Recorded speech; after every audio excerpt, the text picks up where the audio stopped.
වැඩි මෙතන මාරුම හුලඟක් තියෙන්නේ. මේ තමයි බඹරගල පතන.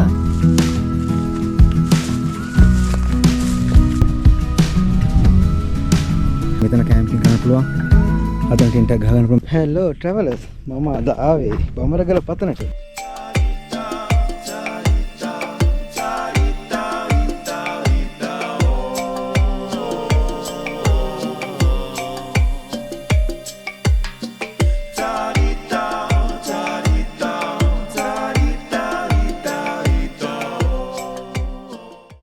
බදුල්ල දිස්ත්‍රික්කේ තියෙන ලස්සනම view point එකක්.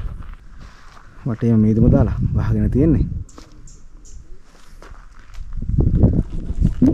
අපි මේ view point එකේ තියෙන්නේ බදුල්ලේ ඉඳන් පස්සරට ඇවිල්ලා පස්සරට එන්නේ නැතුව 10 කණුවෙන් හැරිලා යන්න ඕනේ ඇල්ල පාරේ. පස්සර ඇල්ල පාරේ කිලෝමීටර් 10ක් විතර එද්දි හැරෙන තියෙන වම් පැත්තට පාරක්. ඉතින් ඒ පාර කිලෝමීටර් තව 2ක් 3ක් විතර එද්දි අපිට view point එකට එන්න පුළුවන්. දැන් තමයි අද බඹරගල පතනට ආවේ. ලස්සන view එකක් තියෙන අඩෝ අද මේ view පේන්නේ නැහැ නේ.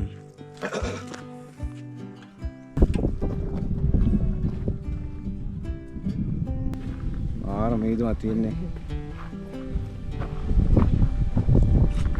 අන්න බයික් දෙක අපි අතන තියෙනවා. බයික් දෙක අතන තියෙන්නේ. මොකද දැන් ඉන්නේ මෙතන මහා ලස්සන view එකක් තියෙන්නේ.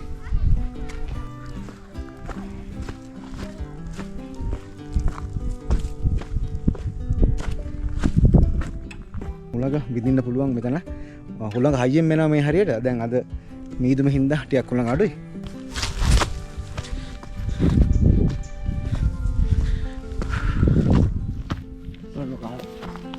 ගස් ටිකත් එක්ක කොහොමද?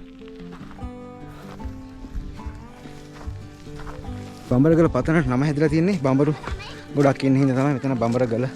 බඹරු ඉන්නවා ඒ වගේ ගලක් තියෙන්නේ බඹරගල පතන කියලා හැදලා තියෙන එකකින්ද. මෙතන පතනක් තියෙනවා ඒ වගේ හින්දා තමයි බඹරගල පතන කියලා හැදලා තියෙන්නේ. ඉතින් මේ පැත්තට ආවොත් ලස්සන view එකක් බලා ගන්න පුළුවන්. අහන්න ගොඩට ඇහෙනවද ඒ සද්දේ? ඒ හුලඟ වැඩි මෙතන මාරුම හුලඟක් තියෙන්නේ. ඒ සද්දෙත් හුලඟ සද්ද එහෙම හොඳටම ඇහෙනවා මේ හරියට.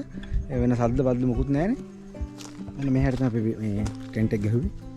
මේ හැරි චුට්ටක් අතරින් පහරට ගියාම තනක් තියෙනවා. අන්න ඒ හැරි තමයි අපි ටෙන්ට් එක ගහලා ඔක්කොම කරේ. මේ තමයි බඹරගල පතන. ලස්සන view එකක් තියෙන හරි ලස්සන තනක්. ලස්සන කියන තරම් වෙන වචන නැහැ. ලස්සන කියන තරමට වඩා සුන්දරත්වයක් මේ හැරි තියෙනවා.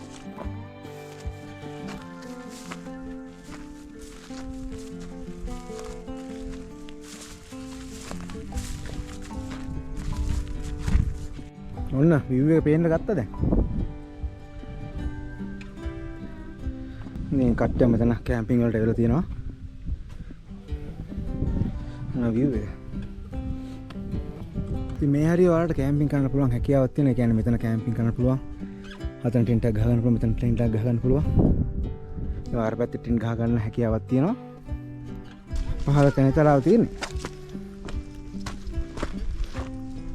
පහළ තැන තලාව තියෙනවා.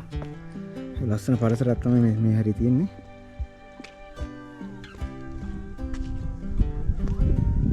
ඉතින් ඔයාලා වාහනේ ගෙනව නම් වාහන පහළ දාලා එන්න පුළුවන්. උඩටම බයික් වල එන්න හැකියාවක් තියෙනවා. හැබැයි ගේට් එකක් දාලා තියෙන ඉතින් හිමීට එන්න පුළුවන්. ඉතින් ඔයාලා දවසක් ගත කරලා යන්න යනවා නම් ඒ කියන්නේ රැක් ඉන්න නැතුව දවසකට ඇවිල්ලා යන්න ඉනවා නම් ඔයාලා වාහන පහළ දාලා ඒ වගේම ඔයාලට කෑම ඒ ගෙදරකට ඕඩර් කරලා එන්න පුළුවන්. ඊට පස්සේ යන ගමන් ඔයාලා කාලා ඒ අත්දැකීම අරන් යන්න පුළුවන්. ගෙදරට ඔය ඕඩර් එක දීලා කීයක් හදන්න ඕනද කෑම. එහෙම කියලා යාට ඕඩර් එක දීලා ඇවිල්ලා මෙතන දවස ගත කරලා යද්දි ඔයාලට කෑම කාලා යෑමේ හැකියාවක් තියෙනවා. ටෙන්ට් එහෙම ගන්න පුළුවන්. ඒ ගෙවල් වල ටෙන්ට් එහෙමක් තියෙනවා. ඒගොල්ලන්ට රෙන්ට් කරනවා. ඔයාලට කැමති නම් ටෙන්ට් ගන්න රැක් ගත කරලා යන්නත් පුළුවන්. එයාලගෙන් වතුර ගන්න පුළුවන්, දර ගන්න පුළුවන්, හැමදේම ගන්න පුළුවන් හැකියාවක් තියෙනවා මෙහෙට આવොත්. ඔයාලා කොළඹේ ඉඳන් මෙහෙට ට්‍රැවල් කරන්න යනවා නම් ඒ මුකුත් ගේන්න ඕනේ නැහැ. ඔයාලට මේ හරිය මේ ළඟපාතෙන් ඔක්කොම හොයාගන්න පුළුවන්. අපි යන් තව ටිකක් මේ පැත්තට ගියාම තව view එකක් තියෙනවා බලන්න.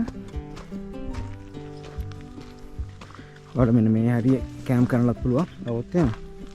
ඔයාලා ගිනි පත්තු කරොත් එහෙම නිවල යන පුරුදු වෙන දැන් ගිනි පත්තු වෙනවනේ. ඕක දැන් වැරදිලාවත් මේ තනකොළ වලට ඇල්ලුනොත් එහෙම මේ මානං වලට ඇල්ලුනොත් එහෙම මුළු ඒරියා එකම ගිනි ගන්නවා. ඒකින්ද ඔයාලා එනවනම් මෙන්න මේක හොඳට වතුර දාලා නිවලා යන්න. මාරම ලස්සන view එකක් තියෙන්නේ.